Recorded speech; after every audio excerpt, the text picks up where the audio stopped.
I'm with Dr. Lawrence Friedman. He is the chair of DDW. It's been a really exciting week that we've experienced here. Can you give me a sense, Dr. Friedman, of what some of the highlights were in your mind? Well, this is a great meeting. I have been coming since 1982, and I always learn a great deal. What do you think were the things you learned this year? So one of the highlights was a 4-society-sponsored symposium, a translational symposium on fecal microbial transplantation, and that was simply terrific. I had the opportunity to go to both the AGA and the ASGE courses. They were standing room only, and they were beautifully presented, a panorama of what's going on in the field of gastroenterology and the field of endoscopy.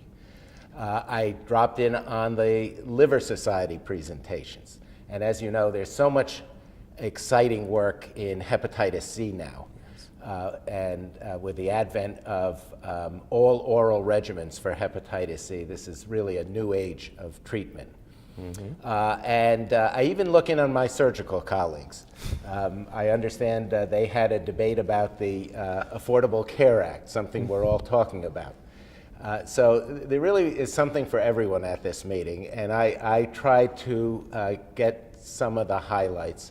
It really was a terrific meeting, as it always is. Well, you are the chair of the DDW. Do you have specific goals in mind when you come up with an agenda for each year's meeting?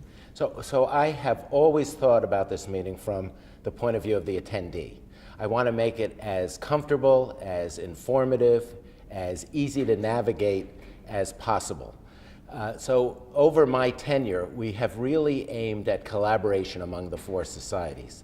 And I really can't thank the leadership of the societies enough for pulling together. We've tried to eliminate redundancy, and we've tried to streamline the program so that people don't feel they're pulled in multiple directions. What would you say to the members who travel from around the world to come here every year? I would tell them that this is the best meeting of gastroenterology, science, and practice in the world. This is where it's at, and this is where they should come. You thankful that they come?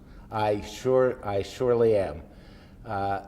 We have people from all continents except Antarctica, all 50 states.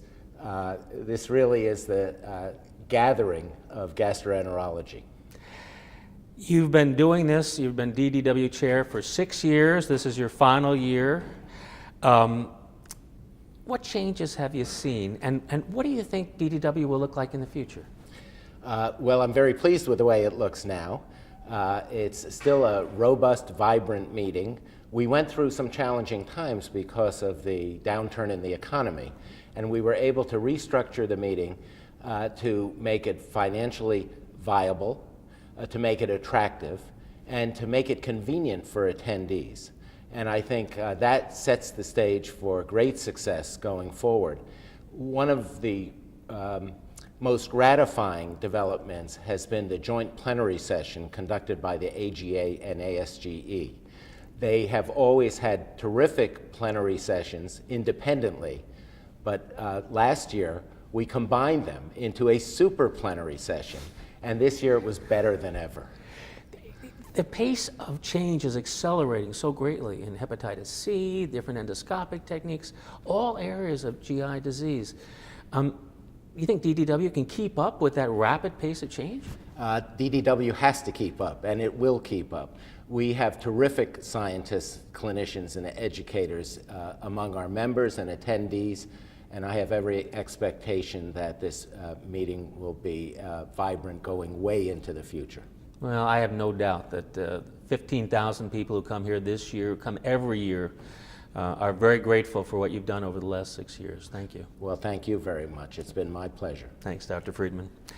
If you'd like more information about DDW, please follow us on our blog site on the web, or you can follow us at our Twitter account. That is #DDW14.